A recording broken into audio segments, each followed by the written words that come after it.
100 ရာခိုင်နှုန်းမှာ80 ရာခိုင်နှုန်းလောက်ကအခုမင်းတို့လုပ်နေတဲ့ common စနစ်ဆိုတာဘာလဲမသိကြသေးဘူးနောက်တစ်ခုကကြတော့ဘယ်နေရာမှာလုပ်လို့ရလဲဘယ်နိုင်ငံမှာလုပ်လို့ရလဲမေးတဲ့မောင်နှမတွေအများကြီးရှိတယ်ဒီနေ့မင်းကကြတော့ရုံရောက်နေပါတယ်ဒီနေ့ထုတ်လာတဲ့ပစ္စည်းတွေကအများကြီးပဲဘယ်နိုင်ငံအတွက်လဲဆိုလို့ရှိရင်မင်းရဲ့အဖွဲ့သားအရန်သမားတော်တဲ့အဖွဲ့သားမြန်မာနိုင်ငံမှာနေပြီးတော့စူးစမ်းနေတဲ့အဖွဲ့သားတွေအတွက်ဒီပစ္စည်းဟုတ်ပြီနော်တချို့မောင်နှမတွေကမြန်မာနိုင်ငံမှာပစ္စည်းပို့ပေးလားဒီမှာနော်ဒါမြန်မာနိုင်ငံအတွက်တည်တံ့လာပြီးတော့ထုတ်ပေးတာဖြစ်ပါတယ်ရှင်နော်ဒါပေမဲ့ဒီ company ကတော့ဓာတ်ရိုက်မပို့ဘူးမင်းတို့တွေတစ်စစ်ပြန်ပြီးတော့ပို့ပေးတာဖြစ်ပါတယ် common စနစ်ကဘယ်လိုမျိုးလဲဆိုလို့ရှိရင်ဒီထဲမှာ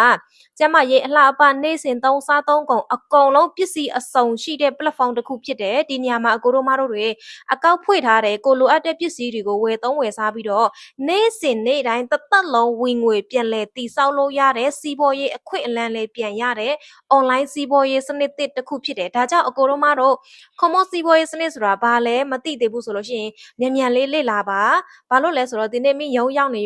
တယ်ဆိုပေမဲ့လည်းအကောက်ထဲမှာတရက်စာအပိုဝင်ငွေ9000ကျော်ဝင်လာတယ် oh my god အရန်ကိုမှပေးချမ်းတယ်အခုခေတ်မှာကိုကဝင်ငွေရချင်တယ်ဆိုရင်ငွေရတဲ့နည်းစနစ်တွေနည်းပညာတွေသင်ယူဖို့တော့လိုအပ်